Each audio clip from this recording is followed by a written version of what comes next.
Welcome to the PCL podcast series. My name is Toyosi Boyejo.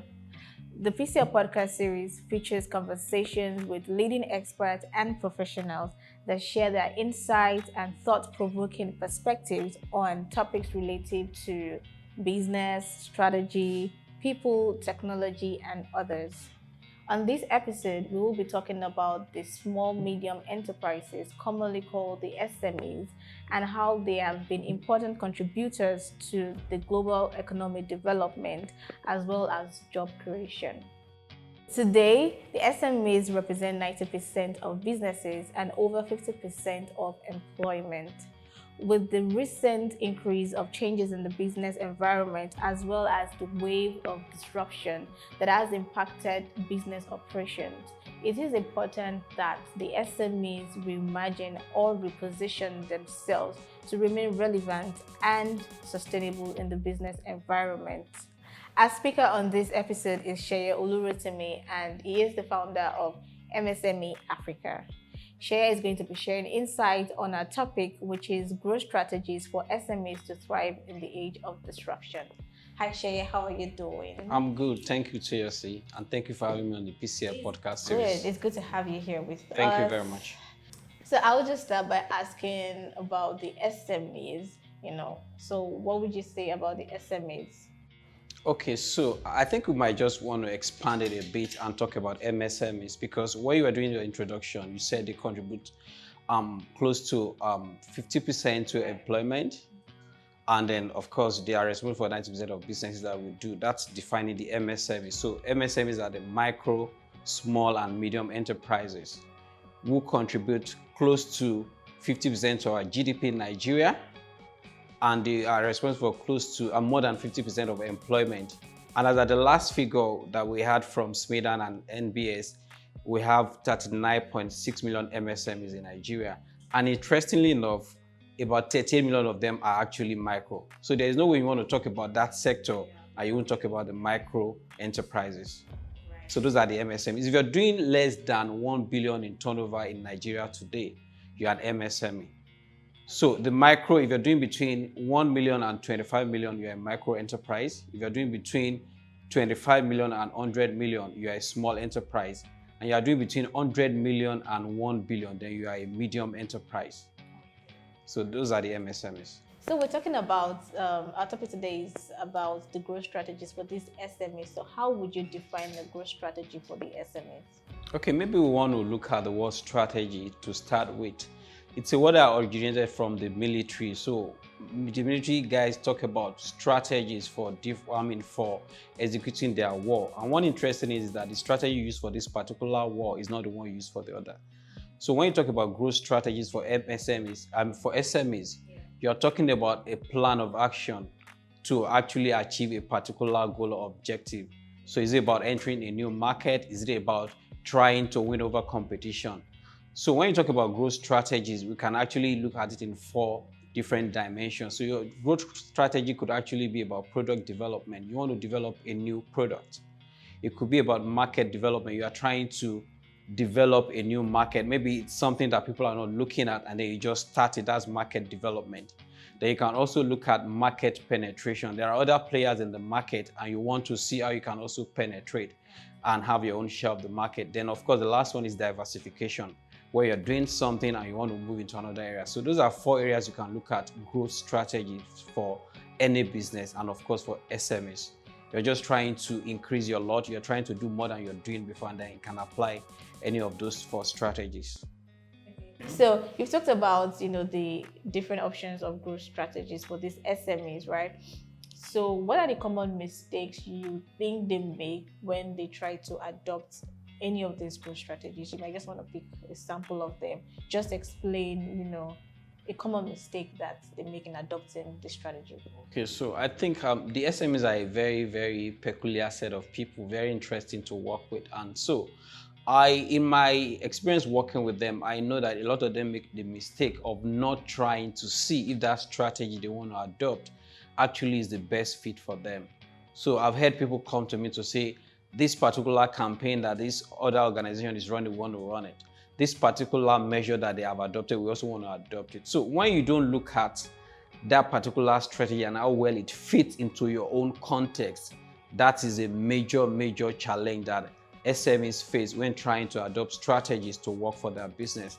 Then another mistake they also make is not trying to see what the objective really was from the very beginning. What are you trying to achieve?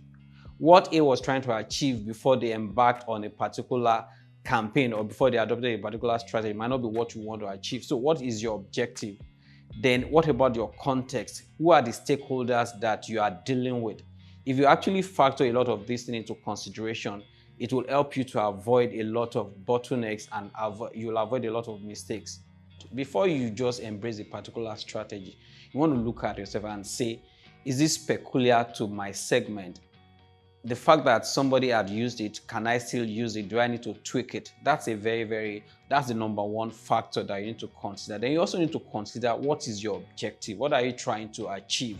What did you set out to become? Because sometimes you try to copy other people and you will just forget what your original objective was when you were starting. Then who are the stakeholders? Who are the people that are going to be affected by what I do or what I don't do? So if I adopt a strategy that my stakeholders will not be happy about and will have adverse effects on them, then I've probably failed even before I execute that strategy. So your objective, your context, your stakeholders, those are things we need to look at when it comes, the factors that we need to consider a whole lot before we adopt a particular strategy and implement it.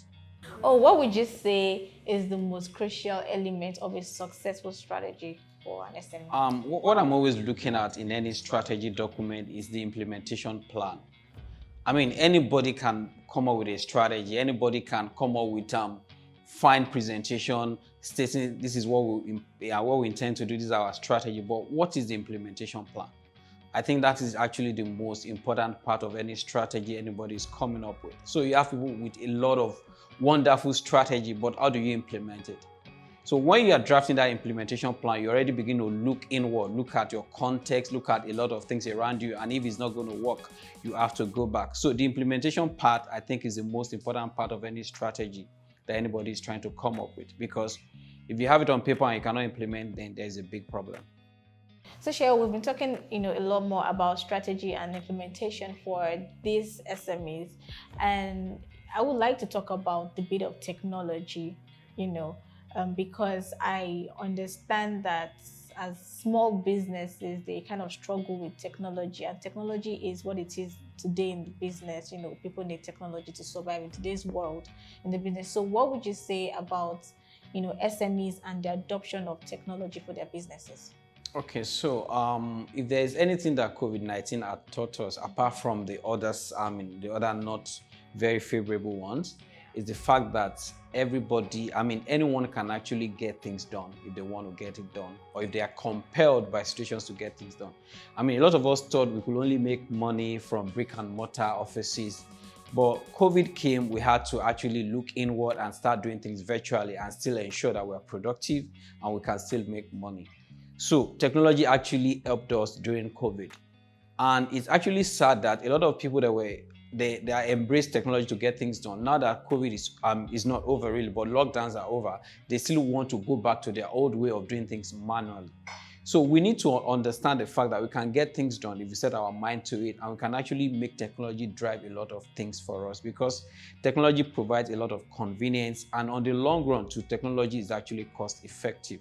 So SMEs need to actually get out of their old way of thinking and tell themselves, I need to drive whatever I'm doing with technology. And that's probably the only difference between the traditional SMEs and those guys we call the startups now. The startups have a mindset of scaling, and what they do because they want to scale is to drive whatever they are doing with technology. And that's why they spread fast, that's why they get all the funding. You heard today that this particular startup has gotten a funding, $1 million, another one has gotten 10 million. And you're asking how are they doing? It's because they use technology, because the investors are looking for the ability to scale. And technology is one of the biggest way of scaling.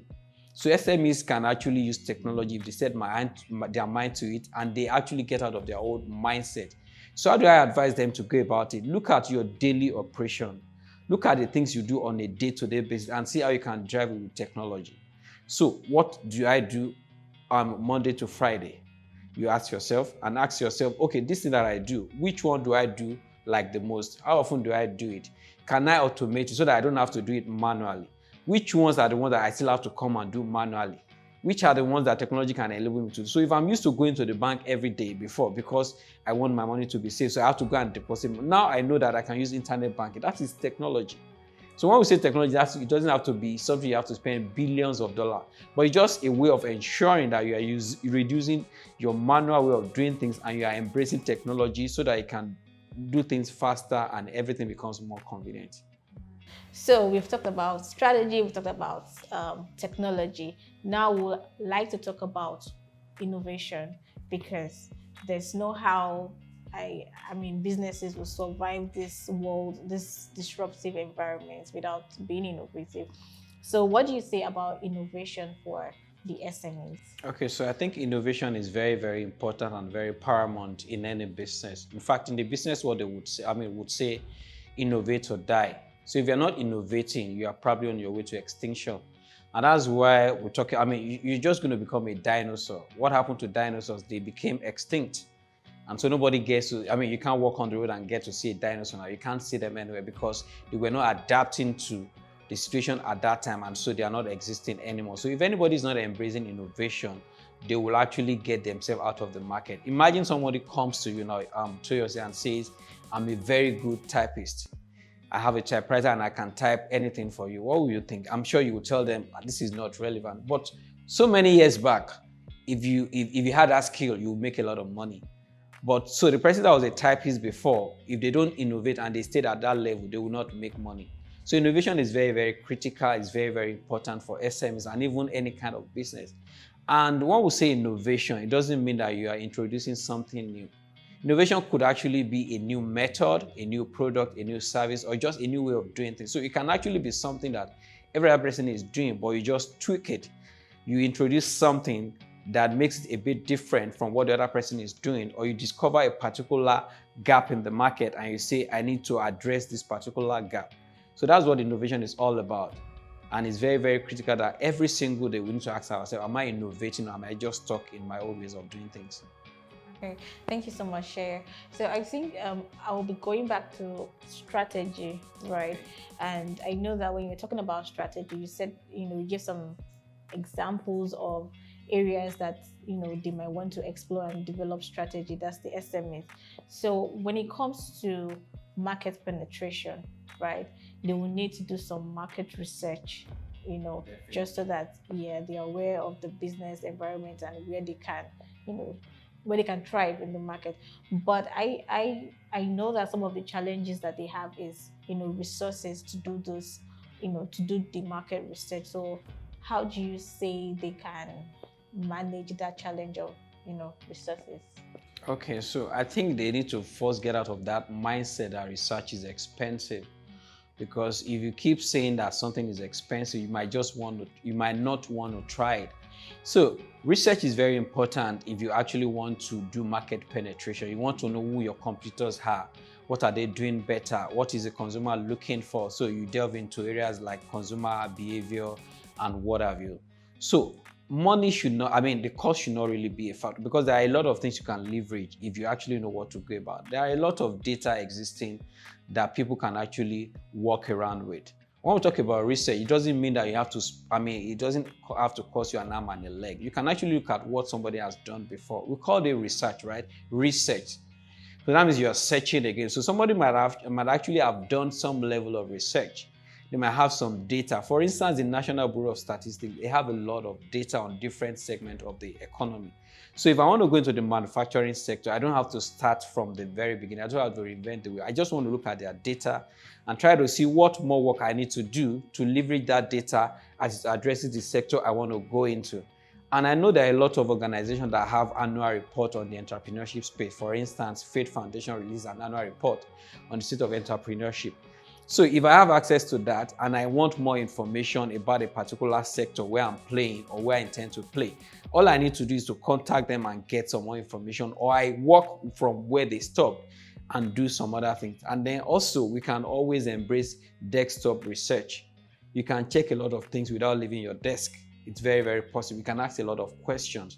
You can also even use your customers, your existing customers, as basic for your research. You can ask them questions, you can do survey with them, and before you know it, you have a lot of data to play around with that can give you insight into how you intend to penetrate the market, how you intend to do one or two things as regards to your business. All right, thank you.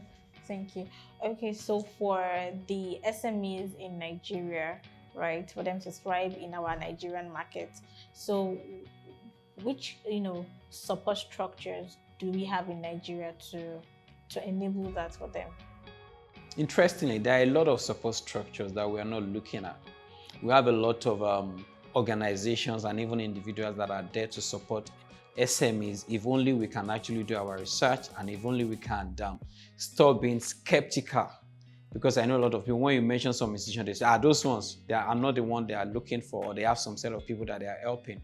So we have incubators. Incubators are basically organizations or platforms that provide some sort of capital, which it might not be money now for you to work with. For instance, if I give you a workspace to work, if I provide some equipment to you, that's an incubator. So incubators provide some of those things for entrepreneurs, for SM, so that they don't have to start thinking of how do I get generator, how do I get a workspace. So those are incubators, and a lot of organizations do that. We also have accelerators where entrepreneurs learn how to manage business. So you might be in an accelerator for like 3 months. We have a lot of them all over in Nigeria and even in Africa. A lot of free capacity development platform accelerators where you can learn about running a business, and a lot of them usually will end up with a demo day where you are allowed to actually pitch to investors. If they like your ideas, they can invest in it. Apart from that, you have government agencies like Smes. You have a lot of business and membership organizations too, like the LCCI and a couple of them, where you can become a member and then they start protecting your interests. You also have access to a lot of benefit if you join those organizations. So there are a lot of support structures around the accelerators, incubators, like I mentioned, business membership organizations, government agencies, and of course, a lot of other things. All right. Okay, so what are the trends that we should be looking out for in this SME space? I wish I have a crystal ball, but we're talking about trends here, so we can look at what's been happening and see what can happen afterward. So I think one particular trend is we would see a lot of business being driven by technology. We'll see a lot of digitization of businesses around there. And I also think we're going to witness a lot of inflow of foreign direct investment.